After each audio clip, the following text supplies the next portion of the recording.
Hej! Ja, här sitter jag och skruvar lite grann på min layout i programmet Anyrail.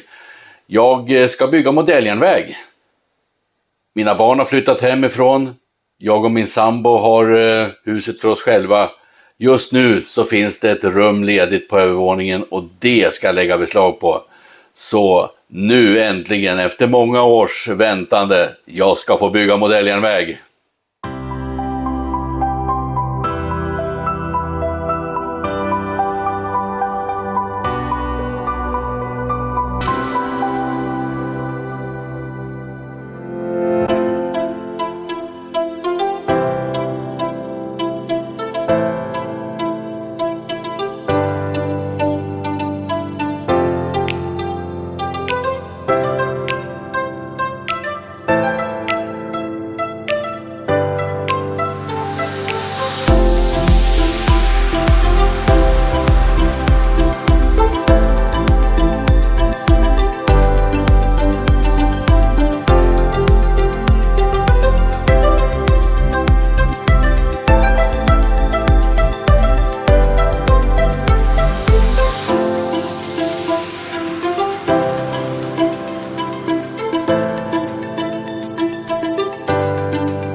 Hej och välkommen till Kents H0 och det är jag som är Kent Berger. Ja, jag ska bygga modelljärnväg och jag kommer att bygga skala H0 och det kommer att vara DCC, naturligt, och tvårälssystem såklart också då. Men det var inte en självklarhet därför att jag satt redan med en massa Märklin, en massa räls och mycket lok och vagnar och andra tillbehör. Och när jag bestämde mig för att jag skulle återuppta det här i mer seriös mening, så då valde jag, eller rätt sagt jag var tvungen att diskutera med mig själv. Vad är vettigast att göra? Att bygga med det jag har. Jag hade också lite liksom saker. Det hade jag. Rätt mycket kan man säga rock och vagnar och det. Men jag hade inte så mycket rälsmaterial. Min slutsats blev i alla fall att jag gillar ju när saker är verklighetstrogna. Till exempel rälsen och detaljering på lok och vagnar. Jag vill att det ska vara vackert, jag vill att det ska vara detaljrikt och tilltalande. Och komma så nära verkligheten som möjligt. Och då är min slutsats den att då kan inte jag välja M-räls ifrån Märklin. Nog pratat, nu vill jag visa vad jag har gjort hittills.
Jag har alltid gillat tåg.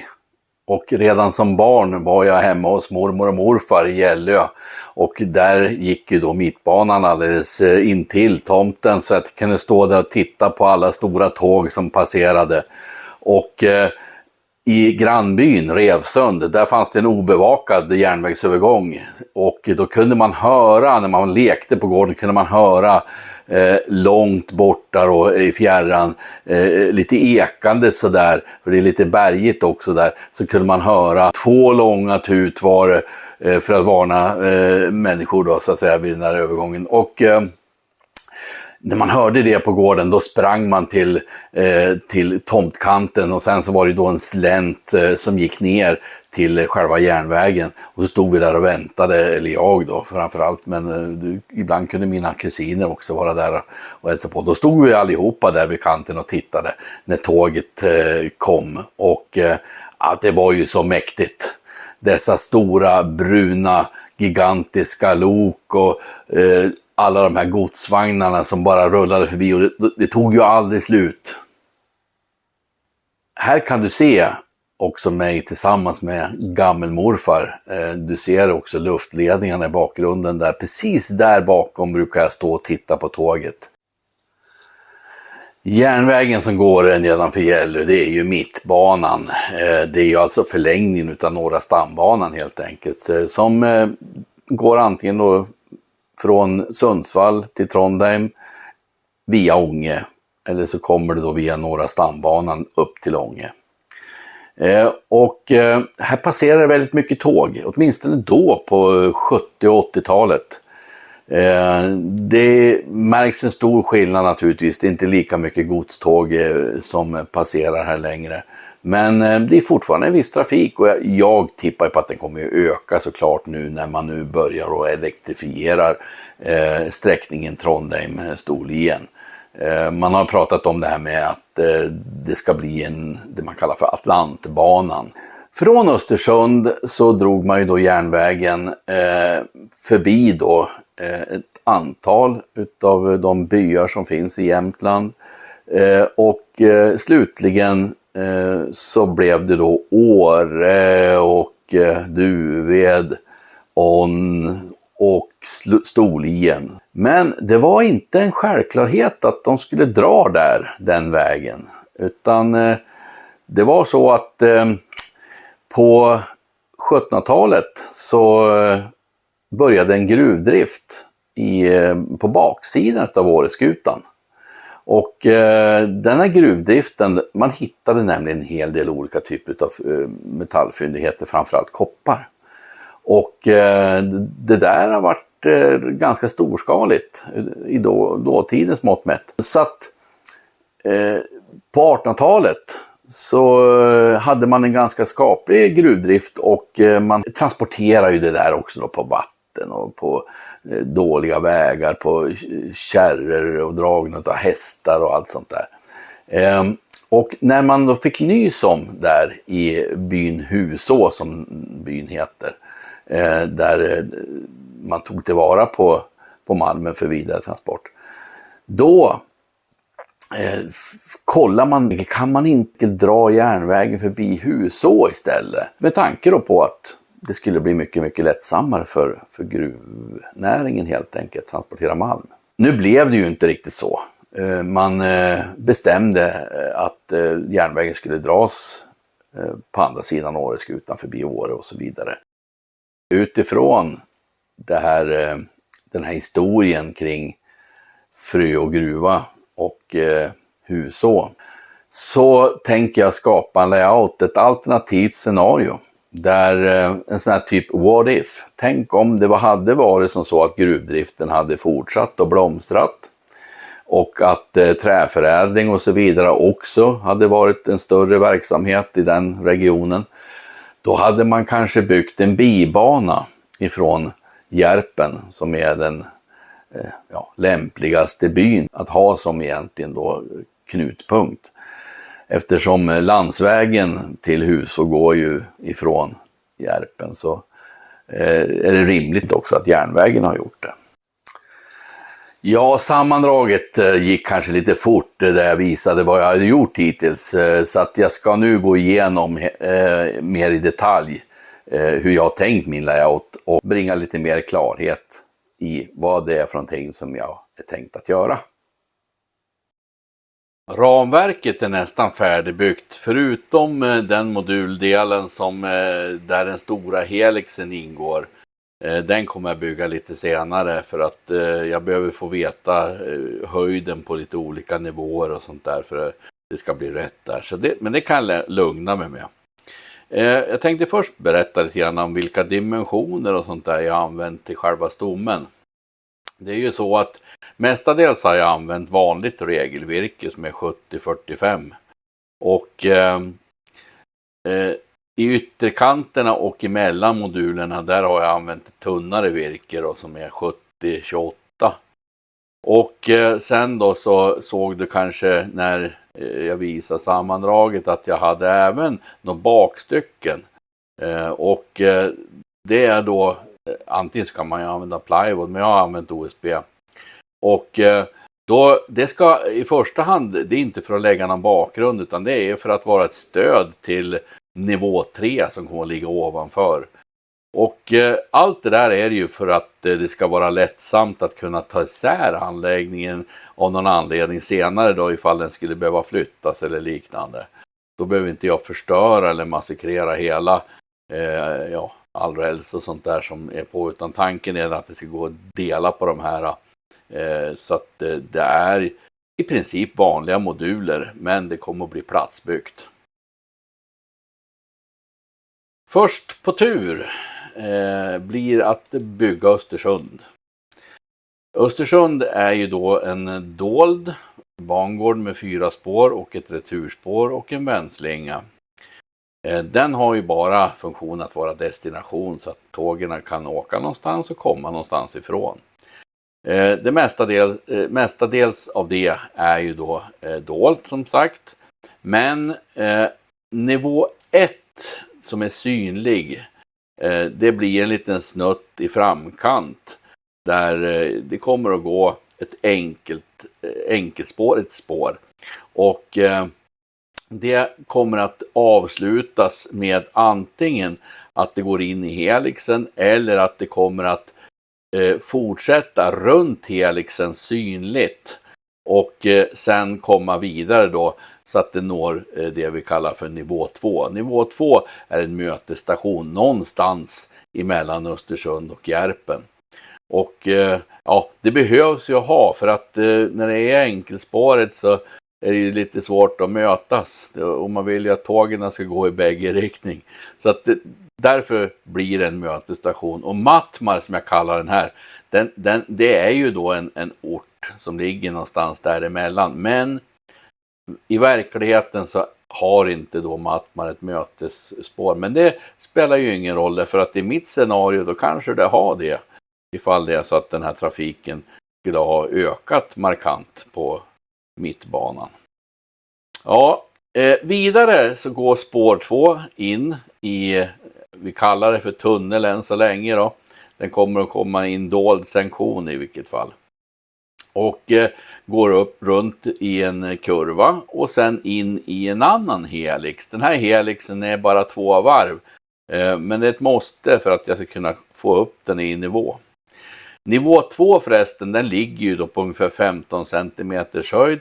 Och nivå 1, den ligger ju egentligen då direkt på ramverket. Men eventuellt så ska jag höja den här till 5 cm så att skillnaden blir mindre mellan nivå 2 och nivå 1. Vidare upp genom den här helixen så kommer vi till det jag kallar för nivå 3 då. Det är ju då Järpen station. Järpen är ju då väldigt mycket lik, min spårplan är väldigt mycket lik den spårplan som var i begynnelsen i slutet på 1800-talet. Ungefär samma växlar och växellägen. Men det finns ju vissa skillnader. Jag har ju varit tvungen att anpassa mycket mot den yta jag har. Och dessutom så finns det några markanta skillnader. Det vill säga att det finns då ett industrispår. I det här fallet så ligger industrispåret då på östra sidan om Järpen. Medan egentligen så låg det ett industrispår på västra sidan. Det är avlägsnat nu, så det finns inte längre, men så är det. Men jag vill ha lite växlingsteknik i min anläggning, så därför så har jag valt att lägga dit ett industrispår och några industrier här. Det tycker jag är rimligt. Sen en annan sak som är när det gäller Järpen, det är ju det att det finns någonting som är relativt ögonfallande och ett tydligt landmärke för just Järpen, och det är bågbroarna som finns där. Och de har ju blivit lite omtalade nu också dessutom, för det är inte säkert att de håller måttet riktigt när det gäller då att NATO-säkra järnvägen som man pratar. Men vi får väl se hur det går med det. De här bågbroarna vill jag ha med i vilket fall, därför att det är ju en ganska viktig del. Tyvärr då så hamnar ju de lite på fel sida, för att normalt sett så skulle ju då de här broarna ligga egentligen till vänster om bangården, för det är en ganska skarp kurva ifrån bangården och så sen mot västerut. Men det går ju inte i min layout, så jag var tvungen att dra det mot höger istället. Men man får göra vad man kan med det man har. Så det är så det kommer att bli i vilket fall. Och den här banan, den går ju då vidare till ända bort mot Trondheim. Då. Det här är ju precis som mittbanan ser ut då. Med ett litet undantag. Och det är det att den här växeln existerar ju inte i verkligheten. Den här växeln som då delar den här banan från mittbanan till bibanan mot Huså då. Huså kommer ju då att ligga som en våning nummer 2. Och den är ju inte alls färdig än på något sätt, utan jag ritar ju på den fortfarande, och det kommer ju den kommer inte att börja byggas ens förrän allt spår är lagt redan på nivå 1, nivå 2, nivå 3. Men jag kan ju visa ändå lite grann hur jag tänkt. Och det är ju så att här då så kommer den ju att ligga då kanske någonstans 60 centimeter ovanför det lägre ramverket. Och eftersom jag har snedtak i det här rummet så måste jag naturligtvis dra tillbaka då den här skivan underlaget som den här banan ska ligga på. Eftersom snedtaket då ställer till det lite grann. Och beroende på vilken höjd jag hamnar så innebär det att jag vet ju inte nu överhuvudtaget om den kommer att hamna här eller om den kommer att hamna längre bak, för att det ska kunna vara praktiskt möjligt. Det är ju också lite grann det som är orsaken till varför jag inte har gjort så mycket mer än bara skissa lite grann. Sen finns det en massa saker här som inte ni behöver bry er om, därför att det är ju jag sitter och leker med den här delen lite grann då och då. Så att det är olika varianter, jag tittar lite grann på vad jag har för material och så försöker jag göra någonting bra utav det. Huså är ju som sagt en ren fantasi, den existerar ju inte, byn existerar men inte, det finns ju ingen järnväg dit, så att där har jag ju ganska fritt spelrum faktiskt. Nåväl, det som är viktigast just nu som jag ser det är ju att sätta igång med det som jag då kallar för Östersund.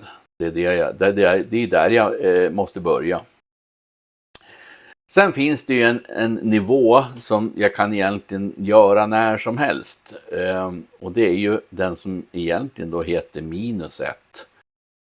Eller Trondheim då. Den kommer ju att ligga under. Så att den kommer att vara placerad under ramverket. Den kommer att vara upphängd under ramverket. Och som sagt, den kan jag ju göra i princip när som helst. Men jag tänker mig så här att jag väntar med den så länge, så gör jag klart I första hand nivå 1 och Östersund, så får vi se sen vilken ordning jag tar det.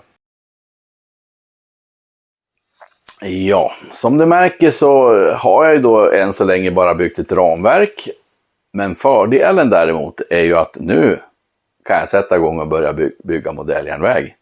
Och det kommer jag ju då visa en del utav naturligtvis vid nästa avsnitt som kommer i september.